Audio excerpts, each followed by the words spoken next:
Paul? Yeah. The allegation? Yes. You're going to prove that I committed crimes? Yes. Knowing that the actual information that was provided? Yes. That caused my arrest is fraudulent. Now, I want you to understand this, that there is a very significant problem with what is known as the allegiance. Yes.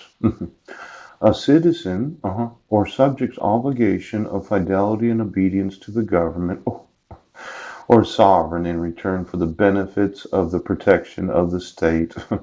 Allegiance may be either an absolute and permanent obligation or qualified and temporary one. Yeah. Now, a lot of these oaths that you say that you can't get sued for right now, I think you can. I think you violated your oath of office. And I'm going to be the citizen that's going to sue you. Now, when I told you in the last 3.5 years, yes, the petitioner has to sign the protection order. Yes, has to acknowledge it, has to appear in court. And I gave you the information from the Supreme Court's website. Yes. Then I gave you the prosecutor's guide to the Violence Against Women's Act. Yes. And then I gave you the requirements of law from King County. Right. And then I gave you the Seattle Municipal Code.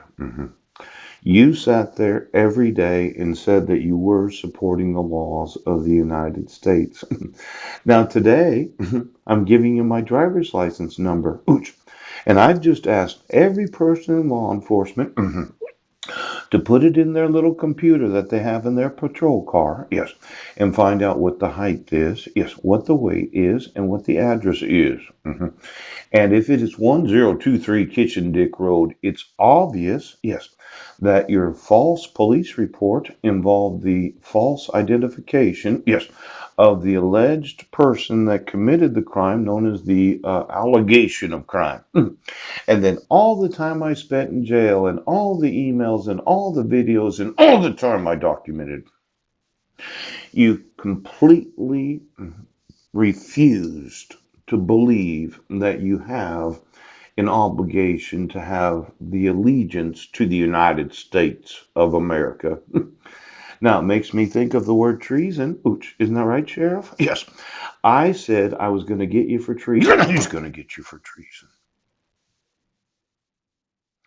You will go down in the history of this nation as facing the crime of treason. Do you understand, Sheriff? Now, obviously, yes. Every person in law enforcement that wants to know, yes, can enter into their computer BUDNEPC 306ML. Yes, because you would not exonerate me of any wrongdoing when I wasn't in SQUIM. No, no, no. You wouldn't acknowledge the forgery of the court clerk. Yes. You did not accept, yes, that these 5 minors named are in the wrong grades. Yes.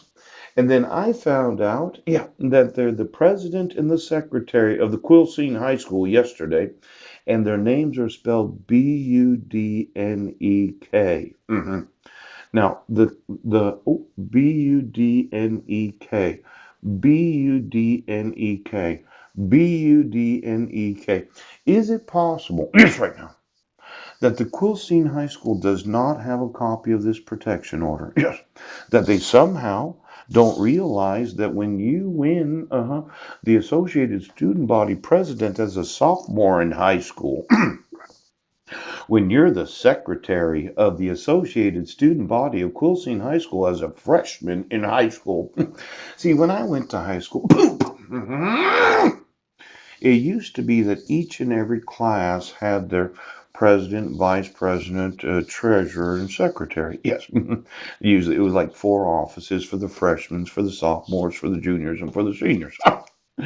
But when you got to be a senior, that's when you were the president of the Associated Student Body. But somehow, yes, this little Quilcene High School decided that they were going to misspell the names of my sons, yes, that happens to have my name, But they must have gotten a copy of this. Isn't that right? Yes, it does. Now, I've had my name put all over, and for some reason they misspell it Budneck. Now, it is not spelled Budneck. It's spelled B.